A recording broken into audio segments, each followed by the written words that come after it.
어떻게 한 주간 평안하셨습니까? 감사할 일이 많으셨어요? 속상한 일이 많으셨어요? 네, 뭐 반반 그런 것 같습니다. 우리 예배하는 시간 내 마음과 처지를 너무도 잘 아셔서 오늘 찬양처럼 은혜의 강물로, 치유의 강물로 우리를 위로하시고 힘주시는 주님 은혜가 사랑하는 성도들 몸과 마음과 삶 속에 가득하시기를 간절히 축원합니다. 우리 지난주 속회공과가 예수님의 어린 시절에 대한 누가복음 말씀이었습니다. 공과의 마지막 구절이 누가복음 2장 52절인데 예수는 지혜와 키가 자라가며 하나님과 사람에게 더욱 사랑스러워 가시더라. 이 말씀 잘 알고 있죠. 자녀들이 건강하게 자라기를 바라지 않는 부모는 없습니다. 그런데 건강하게 자란다는 것이 뭐냐? 나이에 맞춰서 몸집이 커지는 것만이 건강하게 자라는 게 아니죠. 오늘 읽은 말씀처럼 자기 중심의 사고방식에서 벗어나서 주위를 돌아볼 줄 알고 다른 사람을 배려할 수 있는 성숙한 인격이 되는 것, 그렇게 전인격적으로 성장하는 것을 우리가 건강하게 자란다고 이야기하는데 예수님처럼 지혜도 자라고 영적인 관계도 확대되는 것, 하나님과 사람에게 사랑을 받는 성숙한 신앙이 되기 위해서는 우리에게 필요한 능력 중에 하나가 바로 공감이라고 하는 것입니다. 우리 교회 올해 표의 첫 번째가 공감으로 시작하잖아요. 공감의 시작은 글자 그대로 함께 하는 일입니다. 오늘 말씀 15절에 즐거워하는 자들과 함께 즐거워하고 우는 자들과 함께 울라 말씀했습니다. 그런데 공감한다는 것이 단순히 모여있다, 함께 하는 거로 되는 게 아니죠. 우리 각박한 현대사회의 성격을 표현하는 말 중에 들어보셨을 거예요. 군중 속의 고독이라는 말이 있습니다. 군중 속의 고독이라는 현상은 미국의 사회학자인 데이빗 리스먼이라고 하는 분이 이미 50년대에 했던 얘기예요. 현대사회의 특징은 이런 거다. 주위에 아무리 사람이 많은들 소용없다는 거죠. 내 마음을 알아주는 사람이 없으면 외로울 수밖에 없습니다. 현대인들의 특징이 그렇다는 거죠. 함께 더불어 살아가는 것 같지만 공감하지 못하는 삶을 살고 있습니다. 너는 너, 나는 나, 각자 외롭게 우리가 각자 도생이라는 말을 하잖아요. 그렇게 살아가는 것이 현대인의 삶이다라고 사회적인 현상으로 이야기한 건데 교회는 그래서는 안 되겠죠.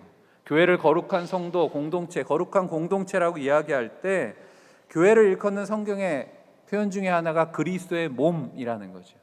그리스도 안에 한 몸입니다. 우리가 한 몸이라고 하는 거 어떻게 확인할 수 있습니까? 오늘 말씀대로라면 즐거움이든 고통이든 같이 느낀다면 한 몸이라는 거죠. 그런 면에서 공감에 관한 한 우리의 가장 최고의 모델이 되는 분은 바로 예수님이죠.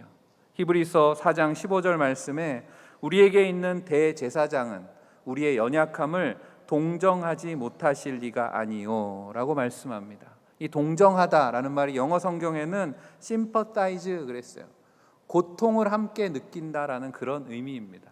주님은 육신을 입고 이 땅에 오셔서 누구보다 우리의 처지를 가장 잘 공감하시는 분이다라고 하는 말씀이죠. 그렇다면 교회를 그리스도의 몸이라고 성경이 말씀하는 이유가 무엇이겠습니까? 주님이 우리와 함께 하셔서 우리의 아픔과 괴로움을 아시고 그래서 우리를 위로하시고 치유하셨던 것처럼 그리스도의 몸인 교회도 주님처럼 공감하는 공동체가 되라라는 의미가 아니겠습니까? 그러면 과연 우리는 그런 교회냐? 우리는 그런 성도냐라고 묻고 싶습니다. 즐거움과 고통을 함께하고 계십니까? 이렇게 물으면 이제 아멘 소리가 쑥 들어가잖아요. 공감하고 계시냐는 거예요. 우리 교우들의 아픔과 즐거움을 여러분들이 사도신경을 외우면서 오늘도 고백했습니다. 나는 성도의 교제를 믿습니다. 고백하셨죠? 나는 성도의 교제를 믿습니다. 사도신경에 있는 고백 가운데 하나입니다. 성도의 교제가 뭐냐라고 하는 거죠. 예배 시간에 그저 순서에 따라서 주위에 있는 교우들과 평화의 인사를 나누는 것, 그것이 성도의 교제의 끝이 아니고 그리스도 안에서 정말 한 몸이 되어서 주님이 하셨던 그 사랑의 역사에 참여하는 일, 그것이 교회가 고백하는 성도의 교제라고 하는 것입니다. 하지만 덩치 큰 어린아이 같은 미성숙한 그리스도의 몸은 아닌가 우리를 돌아봐야 되겠습니다. 이웃을 내 몸처럼 돌아보고 사랑을 나누는 일에 우리는 무관심하지는 않은가라는 거죠. 우리가 무더위 장마철에 주변을 돌아보고 잘 지내고 계신지 살피는 기회가 되시기를 바랍니다. 여러분들도 잘 아시는 고린도전서 13장에 주님 닮은 이 사랑이 공감이 없으면 아무것도 아니라고 그렇게 말씀합니다. 서로에 대한 공감이 없으면 구원이고 복음이고 우리가 아무리 떠들어도 시끄러운 꽹과리 소리처럼 귀에 들리지 않습니다. 이웃의 마음을 움직이지 못한다라고 하는 것입니다. 주님께서 우리를 빛과 소금이라고 불러주셨는데 그리스도인들이 세상에 빛을 비추는 선한 영향력을 행사하지 못하고 맛을 잃어버린 소금처럼 짓밟히는 이유가 어쩌면 여기에 있는 것은 아닐까 생각합니다.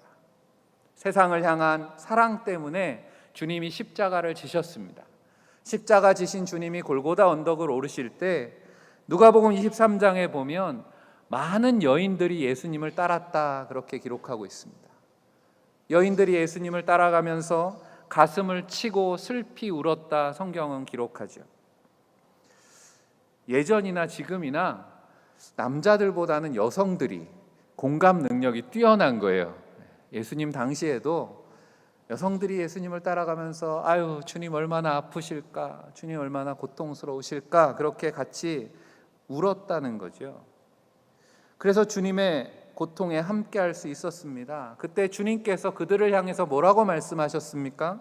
누가복음 23장 28절에 예루살렘의 딸들아 나를 위하여 울지 말고 너희와 너희 자녀를 위하여 울라. 주님 말씀하셨습니다. 무슨 말입니까? 주님의 십자가 고통을 공감할 수 있다면, 다시 말해서 멸망길로 가는 세상을 위한 주님의 마음을 안다면, 이해했다면 세상을 위해서, 죄인들을 위해서 울라고 주님께서 말씀하시는 거죠.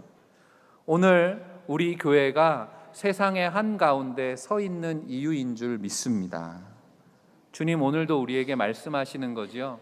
세상을 위해서 울라는 것입니다. 십자가 지신 주님의 사랑에 공감하고 죄로 인해 죽어가는 세상의 고통에 공감할 때 우는 사람들이 되라라고 말씀하고 있는 겁니다.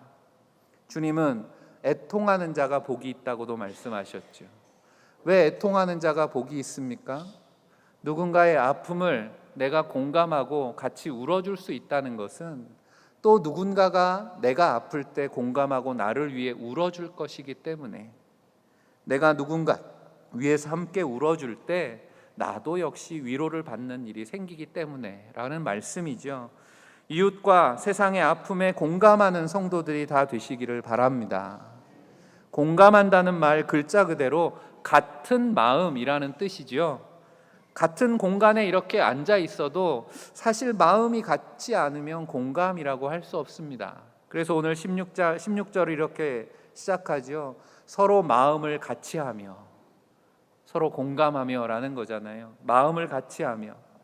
우리가 말씀을 읽을 때 때로는 왜 이런 말씀을 하셨을까 그 의미를 뒤집어 보면 말씀의 의도를 알게 됩니다. 마음을 같이 하라, 한 마음이 되라 라고 말씀하는 이유는 실제로는 우리가 한 마음 되지 않기 때문에, 마음을 같이 하기가 어렵기 때문에 그렇습니다. 성경 말씀에 또 많이 나오는 말씀이 염려하지 마라, 두려워하지 마라 말씀하는 이유가 뭐겠습니까? 실제 우리의 삶에 염려하고 두려워하는 일이 너무도 많으니까 그렇게 말씀하는 거 아니겠어요? 일단 마음이 하나 되기 어렵습니다. 왜 그렇습니까? 마음을 알 수가 없다는 거예요. 우리의 마음을. 옆에 있는 성도들을 한번 보시기를 바랍니다. 한번 보세요. 오늘 어떻게 입고 왔나, 화장은 잘했나 그거 보시라는 게 아니고 옆에 있는 분들 마음을 한번 보시라는 거예요. 옆에 있는 분들 마음이 보입니까? 보셨어요? 네. 안 보이잖아요. 겉만 봐서는 마음을 알 수가 없어요. 옛말에도 있습니다. 10길 물속은 어떻게든 들여다볼 수 있지만 한 길밖에 안 되는 사람 마음속은 알 수가 없다는 거죠.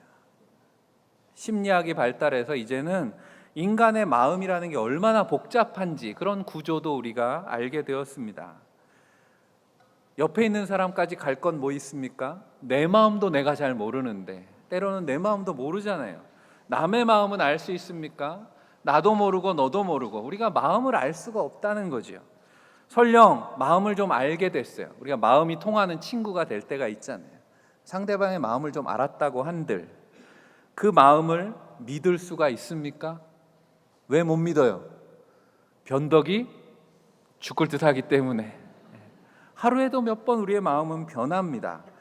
예레미야 선지자가 예레미야 17장 9절에 이렇게 말씀합니다. 만물보다 거짓되고 심히 부패한 것은 마음이라 누가 능히 이를 알리오마는. 사람의 마음처럼 쉽게 변하는 게 없다는 거죠. 죄인의 마음은 썩었기 때문이라고 성경은 말씀합니다. 누가 우리의 마음을 이렇게 부패하게, 왜 우리의 마음이 이렇게 부패하는가? 욕심 때문이라 그러는 거죠. 우리 안에는 이기적인 욕망. 그래서 성경은 마음을 지키라고 이야기합니다. 그만큼 마음을 지키기 어렵기 때문에 결국 우리의 모든 행동이 마음에서 나오는데, 우리가 즐거워하는 척, 슬퍼하는 척 할 수는 있을지 모르지만 실제 우리의 마음은 그렇지 않다는 거죠. 그리고 하나님은 우리의 그런 마음이 어떤지를 다 아신다는 거예요. 이처럼 내 마음조차 알 수 없고 안다고 해도 변덕이 심해서 믿을 수 없으니 그런 마음들이 하나가 된다라고 하는 일이 얼마나 어렵습니까? 그래서 그런 마음의 문제를 간파한 예레미야 선지자가 이어지는 예레미야 17장 14절에 이렇게 기도합니다. 여호와여, 주는 나의 찬송이시오니 나를 고치소서. 그리하시면 내가 낫겠나이다. 나를 구원하소서. 그리하시면 내가 구원을 얻으리이다. 내 마음 나도 모르겠습니다. 내 마음이 그렇게 변하는 것, 고칠 수 있는 분 하나님밖에 없습니다. 로마서에서 바울도 비슷한 고백을 했지요. 내 안에 하나님의 말씀을 담기는 했는데 연약한 육신으로 인해서 하나님의 뜻대로 살지 못하는 죄인의 심정을 담은 말씀, 우리가 너무 잘 아는 로마서 7장 24절 말씀입니다. 오호라, 나는 곤고한 자로다. 이 사망의 몸에서 누가 나를 건져내랴. 내 마음 나도 모르겠습니다. 그런 우리의 마음을 하나님이 고치시는 줄 믿습니다. 그래서 그리스도 안에 있으면 새로운 피조물이라고 하는 거예요. 거듭남이 하나님의 손길, 주님의 능력 아래 있습니다.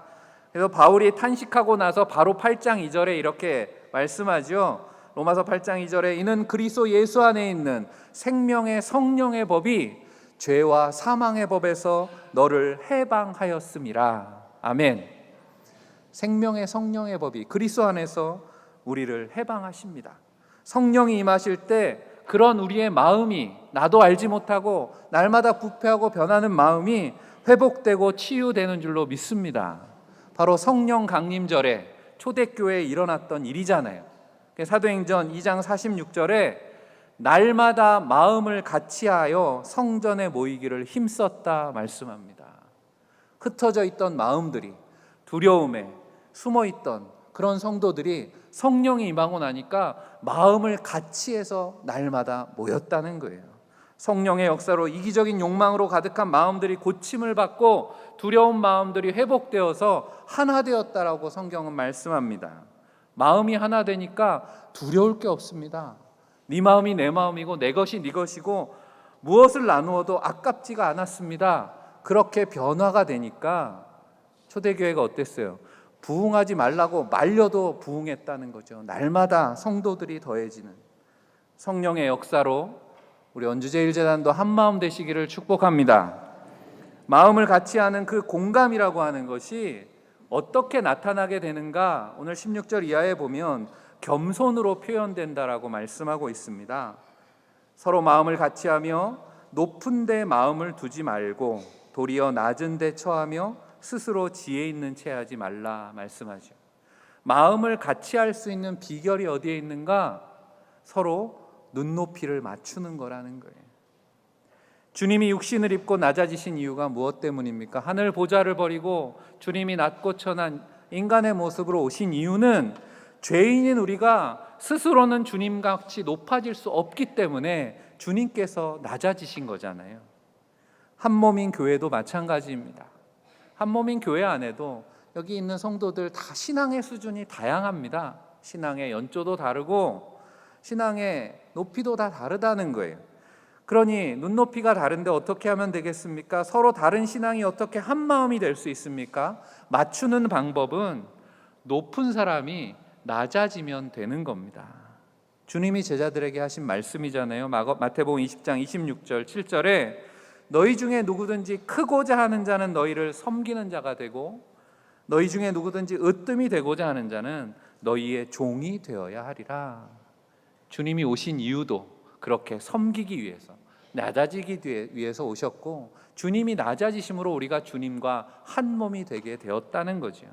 그렇습니다. 성숙한 신앙 공동체는 주님 닮아서 낮아지는 사람들만 있는 공동체라는 거죠. 세상에서의 지위와 상관없이 교회 안에서는 모두 섬기는 사람이 되는 겁니다. 낮아지고 섬길 때 서로의 처지와 형편을 우리가 알게 되잖아요. 영어에 이해한다는 말이 understand인 이유죠. understand예요. 아래 서면 이해하게 된다는 거예요. 왜 저렇게 말할까? 왜 저런 마음이 있을까? 아직도 세상에서처럼 지위와 권력으로 교회 안에서 대접받기 원하는 사람이 있다면 우리가 어떻게 불쌍히 여겨야 되는 겁니다. 왜 그렇습니까? 공감 능력이 부족하다는 거예요. 주님의 마음을 아직 몰라서 그래요. 미성숙한 신앙이기 때문에 그렇다라고 하는 증거입니다. 성령의 역사로 우리의 마음이 고침을 받고 주님 닮은 겸손한 마음으로 하나 되시기를 다시 한번 축원합니다. 우리가 이웃의 아픔을 공감하고 주님 닮은 겸손한 마음으로 하나 되는 그런 공감이 우리에게 필요한 이유가 뭐냐는 거죠. 오늘 우리가 읽은 마지막 27절에 그 이유가 나옵니다. 여러분 성경을 펴놓고 계시다면 21절 말씀은 저랑 같이 읽겠습니다. 악에게 지지 말고 선으로 악을 이기라. 오늘 성경 우리에게 이 말씀을 하려고 오늘 본문을 이야기하는 거죠. 우리의 삶에서 좋은 만남, 나를 공감하는 사람들만 만날 것을 기대하는 것은 순진한 생각인 것을 우리 너무도 잘 압니다. 왜 그렇습니까? 세상에는 나를 공감해 주는 사람만 있는 게 아니죠. 오늘 읽은 말씀 14절에 박해하는 자, 또 17절에는 악에 대해서, 19절에는 원수라는 말이 등장하는 이유입니다. 이들의 공통점이 뭐예요? 박해하는 자, 원수, 악한 자들의 공통점은 공감하지 않는다는 거예요. 즐거워하는 자들과 함께 즐거워하고 우는 자들과 함께 울라고 말씀했지만 공감이 없는 악한 세상의 모습은 정반대잖아요. 상대의 기쁨이 내 슬픔이 되고 상대의 슬픔이 내 기쁨이 되는 것이 잔인한 세상의 모습입니다. 그런 세상을 이기는 성숙한 신앙의 능력이 바로 공감에 있다라는 거죠. 공감하지 못하는 세상을 어떻게 대해야 한다고 오늘 성경은 말씀합니까? 너희를 박해하는 자 어떻게 하라 그래요? 박해하는 자를 축복하라 말씀합니다. 17절에는 아무에게도 악을 갚지 말고 어떻게든 선한 일을 도모하라 말씀합니다. 20절에 내 원수가 줄이거든 고소해하지 말고 먹이고 마시게 하라 말씀합니다. 하나같이 쉽지 않은 말씀들입니다. 이 말씀에 쉽게 아멘이 되지 않는 이유잖아요. 왜냐하면 세상은 어떻습니까? 되로 주면 말로 갚으라고 이야기하는 세상이잖아요. 그런 세상 속에서 선을 악으로, 악을 선으로 갚고 선한 일을 도모하고 원수에게 먹이라고 하면 바보 되기 딱 좋은 그런 태도입니다. 하지만 여기에 우리가 믿는 복음의 능력이 비밀이 있는 줄 믿습니다. 여러분 지난주에 나눈 말씀을 기억하십니까? 시인과 같이 좋은 신앙은 좋은 눈을 가진 거라고 말씀했습니다. 세상에 제 아무리 꼴보기 싫은 것들이 많아도 믿음의 눈으로 보다 보면 꼴보기 싫은 게 꼴보기 싫은 꽃이 됐다가 꼴보기 싫은 마음은 싹 사라지고 꽃들만 남는다 그랬잖아요. 이게 내 마음으로 됩니까? 내 노력으로 의지로 되는 게 아니잖아요. 주님의 마음을 우리가 알게 될 때 주님이 우리를 변화시켜 주실 때 우리 안에 나타나는 은혜의 역사인 줄 믿습니다. 바로 나를 핍박하는 자 원수에게서 하나님의 사랑을 발견하게 되면 그를 축복하고 긍휼히 여기게 된다라는 말씀입니다.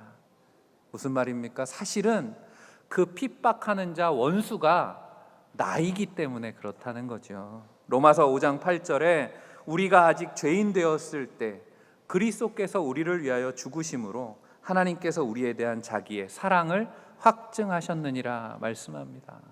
하나님이 우리를 사랑하실 때 우리가 사랑받기에 합당한 자여서가 아니라 우리가 죄인이었을 때 하나님 우리를 사랑하셨고, 이어지는 5장 10절에 곧 우리가 원수 되었을 때 그의 아들의 죽으심으로 말미암아 하나님과 화목하게 되었다 말씀합니다. 우리를 구원하실 때 우리가 사랑받는 자였을 때가 아니라 하나님의 원수였을 때 우리를 십자가 구속의 능력으로 구원하셨다는 거예요. 세상 악에 물든 죄인으로 하나님과 원수인 우리를 하나님은 사랑하셨습니다. 이제는 우리를 축복의 자녀라고 하시고 날마다 우리의 필요를 공급해 주십니다. 그런 우리라는 거예요. 그러니 내 이웃을 내 몸과 같이 사랑하라 라고 말씀할 때 사랑받을 만해서가 아니라 그들도 나와 똑같은 죄인이기 때문에 사랑하라는 말씀입니다. 그러므로 선으로 악을 이기기 위해서는 박해하는 자 원수에게 공감할 수 있어야 되는 거죠. 저들도 나처럼 약한 자고 악한 자고 죄인이구나, 하나님의 사랑과 구원이 필요한 불쌍한 사람들이라고 여겨야 한다는 거죠. 그렇게 한다는 게 뭡니까? 결국 주님께 맡기고 기도하는 일입니다. 마태복음 5장 44절에 예수님 말씀하셨어요. 나는 너희에게 이르노니 너희 원수를 사랑하며 너희 박해하는 자를 위하여 기도하라. 주님이 말씀하신 이유입니다. 왜 기도하라고 하셨을까요? 기도밖에는 우리에게 능력이 없기 때문에 그렇습니다. 기도는 그리스도인의 가장 적극적인 무기이기 때문에 영적 성숙을 위한 훈련에 늘 빠지지 않는 과목이 기도인 이유죠. 성도를 거룩하게 하는 삶의 비밀이 말씀과 더불어 기도라고 지난주에도 말씀을 드렸습니다. 왜요? 우리가 기도할 때 우리는 하나님의 은혜의 시간 속으로 들어가는 거죠. 카이로스라고 하는 영원하신 주님의 시간, 과거, 현재, 미래를 다 뛰어넘어서 모든 문제가 주님의 손길로 치유되고 회복되는 그 기도의 자리에서 우리가 비로소 주님의 마음을 알게 되기 때문에 주님과 공감하는 시간이 되기 때문입니다. 그래서 기도는 공감이고 기도는 주님의 눈물이 담겨있는 시간인 줄 믿습니다. 그래서 시편 기자는 이렇게 노래하죠. 시편 126편 5절에 눈물 흘리며 씨를 뿌리는 자는 기쁨으로 거두리로다. 눈물로 씨를 뿌리는 사람은 주님의 마음을 가지고 기도하는 사람이기 때문에 우리가 이 세상에서 그렇게 믿음의 선한 싸움을 싸우고 마침내 주님과 최후의 승리를 누리게 될 때 성경은 어떤 일이 벌어진다고 우리에게 또 말씀합니까? 요한계시록 21장 3절 4절 말씀입니다. 하나님은 친히 그들과 함께 계셔서 모든 눈물을 그 눈에서 닦아주시리라. 주님의 마음을 품고 기도하며 사랑의 씨앗을 뿌리는 이들이 마지막 최후 승리의 자리에 주님 만나게 됐을 때 주님 우리의 마음을 아시고 우리를 위로하시고 우리를 온전케 하시는 줄로 믿습니다. 그러므로 선으로 악을 이기는 길이 주님 닮은 기도, 주님과 공감하는 자리에 있습니다. 제자들에게 시험에 들지 않도록 깨어 기도하라 말씀하신 이유고 주님은 우리의 본으로 죽기까지 기도하신 이유입니다. 사랑하는 성도 여러분, 부족하고 연약한 우리를 주님이 먼저 공감해 주셨다는 것이 우리에게는 큰 축복인 줄로 믿습니다. 그 믿음으로 이웃의 아픔을 공감하는 성숙한 성도들이 되시기를 원합니다. 우리를 구원하시기 위해서 흘리신 주님의 눈물을 기억하며 주님의 마음으로 세상을 바라보고 우리도 사랑의 씨앗을 뿌리기 위해서 눈물로 기도하고 주님과 더불어 믿음으로 승리하는 성도들이 다 되시기를 주의 이름으로 간절히 축원합니다.